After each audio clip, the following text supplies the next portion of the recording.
یہ 72 حوروں کا اتنا زیادہ تذکرہ آیا کہاں سے؟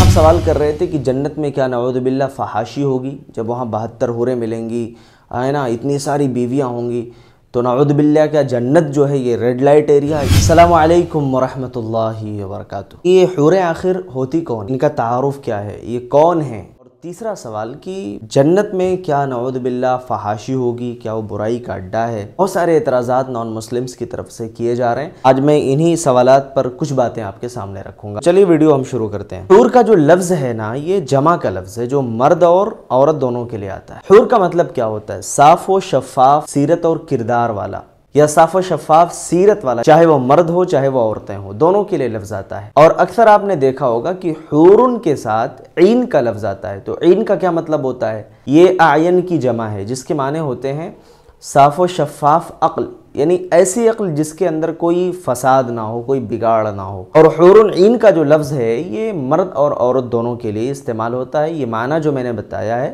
یہ لغوی اعتبار سے، شرعی اعتبار سے نہیں۔ تو جو سوال بار بار لوگ پوچھ رہے ہیں جنت میں کیا یعنی مردوں کو جب حوریں ملیں گی تو عورتوں کو کیا ملے گا، تو ظاہر ہے کہ اس کے کئی اعتبار سے جوابات دیے جا سکتے ہیں۔ ایک جواب یہ بھی آپ نوٹ کر سکتے ہیں کہ حور کا جو لفظ ہے یہ صرف عورت کے لیے نہیں بلکہ مرد کے لیے بھی آتا ہے لغوی اعتبار سے، اور شرعی اعتبار سے اللہ رب العالمین نے یہ بات واضح کی ہے کہ وَلَكُمْ فِيهَا مَا تَشْتَهِي أَنفُسُكُمْ وَلَكُمْ فِيهَا مَا تَدَّعُونَ۔ جنت میں جو کچھ بھی تم چاہو گے تمہیں وہاں ملے گا۔ ظاہر سی بات ہے کہ پھر یہ سوال ہی ختم ہو گیا کہ بھائی جنت میں اگر کوئی عورت دنیاوی جو شوہر ہے جو دنیا میں تھا اگر اس کے ساتھ نہیں رہنا چاہتی ہے تو اس کا کیا معاملہ ہوگا؟ ظاہر ہے کہ بھائی اگر آپ کو اتنی پریشانی اپنے شوہر سے، اپنے شوہر کے اپوزٹ کام کیجئے، یعنی آپ کا شوہر اگر جنت والے اعمال کر رہا ہے تو آپ جہنمیوں والے اعمال کریے۔ آپ جہنم میں ہوں گے جنت میں ہوں گے، کبھی ملاپ ہو ہی نہیں سکتا ہے۔ مزاحیتاً ایک بات کیف میں یہ کہہ رہا ہوں کہ دیکھیے اتنا زیادہ پریشانی نہیں ہونا چاہیے شوہر سے کہ مطلب جنت میں کیا ہوگا، اس کے ساتھ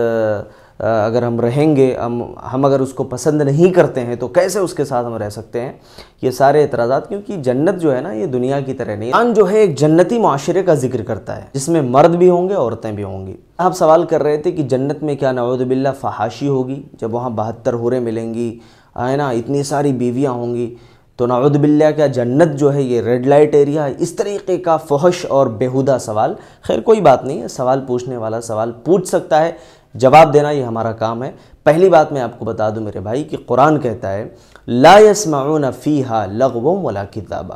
جنت میں نہ تم کوئی لغو بات سنو گے، نہ جنت میں تم کوئی ایسی گفتگو سنو گے جو گندی بات پر مبنی ہوگی۔ ان تمام چیزوں سے جنت کو اللہ تعالیٰ نے پاک کر دیا ہے۔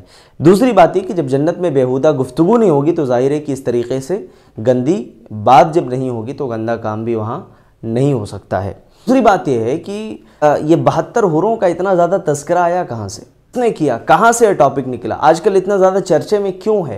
اس لیے ہے کیونکہ اس سے پہلے ایک فلم بنی تھی دا کیرلا اسٹوری، اس کے بعد ایک فلم بنی دا کشمیر فائلز۔ 72 حوروں پہ ایک فلم آ رہی ہے۔ ہندوستان کے اپنے جتنے پروڈیوسر ہوتے ہیں، ڈائریکٹر ہوتے ہیں نا، جب ان کی فلمیں نہیں چلتی ہیں، فلاپ ہوتی ہیں، ایسے ہی ٹاپکس کو لیتے ہیں، ہندو مسلمان کرو، لڑاؤ، اور اس طریقے سے جو ہے یعنی اس پر گفتگو کرو، لوگ بہت سینسٹیو ہو جائیں گے اور اس کے بعد ہماری فلمیں چل جائیں گی۔ سب سے پہلے میرا اعتراض اور میرا سوال یہ ہے، آپ 72 حوروں کو مانتے ہی نہیں ہو، حوروں کو تسلیم ہی نہیں کرتے ہو، اس پر اتنا زیادہ بحث کرنے کی کیا ضرورت ہے؟ ڈیبیٹ ہو رہا ہے، لڑائیاں ہو رہی ہیں، پیٹی ہو جا رہی ہے۔ بھائی ایسا لگ رہا ہے کہ مطلب عجیب و غریب معاملہ ہے۔ اتنا زیادہ ذکر اگر تم اپنی بیویوں کا کر لیتے، حوروں پہ تم فلمیں بنا رہے ہو، اپنی بیویوں پہ جاؤ فلمیں بنا لو یار۔ فلمیں بناتے تو شاید تمہاری زندگی خوشحال ہو جاتی، کہ بیوی تمہاری خوش تو ہو جاتی، کم سے کم زندگی میں کچھ لیے کیا ہے انہوں نے۔ حوروں پہ فلمیں بنا رہے ہو جس کو خود ایکسیپٹ نہیں کر رہے ہو، یہ جو ہے کہیں نہ کہیں ایک عجیب و غریب بات ہے۔ اللہ تعالیٰ صحیح سمجھ بوجھ عطا فرمائے۔